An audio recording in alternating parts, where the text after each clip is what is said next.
Ang pagpuputong ng koronang tinik kay Jesus sa pangangalaga ng pamilya Villa Aranilla.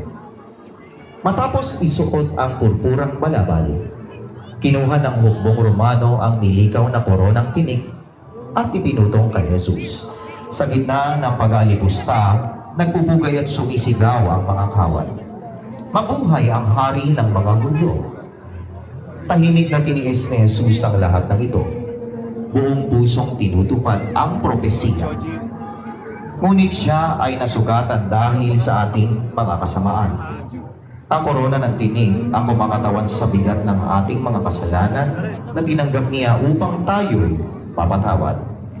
Ang pagpuputong ng koronang tinig kay Jesus sa pangangalaga ng pamilya Villa Aranilla.